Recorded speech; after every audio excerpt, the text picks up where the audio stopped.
क्या हाल है? सब उम्मीद है सब ठीक होंगे। आज की ये कहानी बहुत ही खास और सबक आमूज होने वाली है। पूरी कहानी जरूर सुने।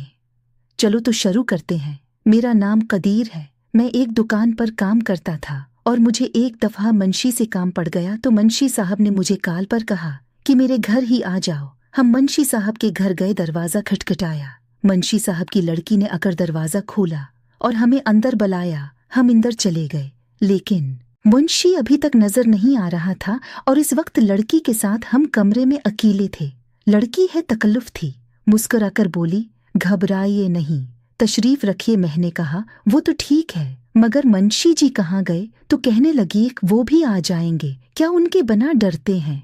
इसने शौकी से पूछा। मैंने कहा, नहीं तो हमें किस चीज का डर है? तो वो कहने लगी, बैठिए, फरमाइए क्या पाएंगे? शरबत या चाय? महीने का रुक जाएं, उन्हें तो आ लेने दे। हमको एक सोफे पर बैठते हुए कहा। फिर हमने इस लड़की से कहा कि अगर मुंशी साहब घर पर मौजूद नहीं हैं तो हमें बता दो, हम लोग चलेते हैं, हम बाद में ई जाएंगे। हालांकि हमने उसे बताया कि मुंशी साहब ने हमें कहा था कि मैं घर ही हूँ। तो लड़की ने कहा, वो तो नहा रहे हैं, नहा लें तो मैं आपको उनसे मिलवा देती हूँ, तब तक मैं आपके लिए चाय पानी का बंदोबस्त करती हूँ। हम लोगों ने कहा, नहीं, हमें चाय नहीं पीनी, हम घर से खाना खाकर चाय पी कर ये हैं। लेकिन उसने इसरार किया कि अब्बू नाराज हो जाएंगे, आपको चाहे तो पहना ही पड़ेगी मेरे साथ। मेरे दोस्त भी थे, एक का नाम काशिफ था और दूसरे का नाम अली हसन था। वो शुरू से ही लड़कियों में काफी ज्यादा इंटरेस्ट रखते था। अचानक उसकी नजर मुंशी साहब की दूसरी बेटी पर पड़ गई, जो कि बहुत ही खूबसूरत और जवान थी और उसकी रंगत भी काफी गोरी चट्टी थी। मैंने 2 मर्तबा उसे समझाया कि इस तरह की हरकत मत करो, लेकिन वो बाज नहीं आ रहा था और मुझे इधर डर लग रहा था। अगर उसने ऐसी वैसी कोई हरकत कर दी तो हम मुंशी साहब को क्या मुंह दिखाएंगे? लेकिन वो लड़की भी उसको देखे जा रही थी, क्योंकि ये इसे इशारे कर रहा था और वो इसे अपनी तरफ बुला रही थी। उसने मौका देखा।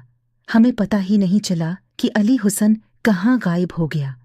मुंशी साहब की बेटी चाय लेकर अगी और ऊपर से अली हसन भी आ गया। मैंने उससे चुपके से पूछा, तुम कहाँ चले गए थे? कहने लगा, सतारा से मिलने गया था।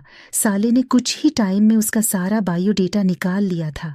हम लोग फिर मुंशी से मिले, बातचीत हुई और वापस आ गए, लेकिन अली हसन सतारा के पीछे ही पड़ गया। सतारा के साथ अकेले में मिलने लगा। तन गुजरते गए मुंशी साहब ने मुझे अली हसन की शिकायत की कि उसे रोक लो, ये न हो कि कहीं कल को कोई मसीला बन जाए।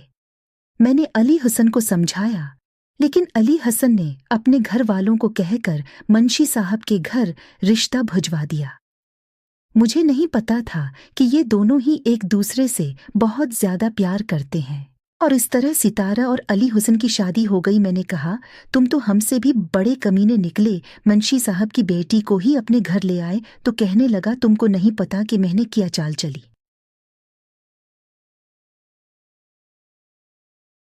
प्यारे दोस्तों, अगर आप उस कहानी के मजीद अगले पार्ट देखना चाहते हो तो मेरे चैनल को सब्सक्राइब कर लें ताकि आपको मजीद कहानी सुनने को मिल सके।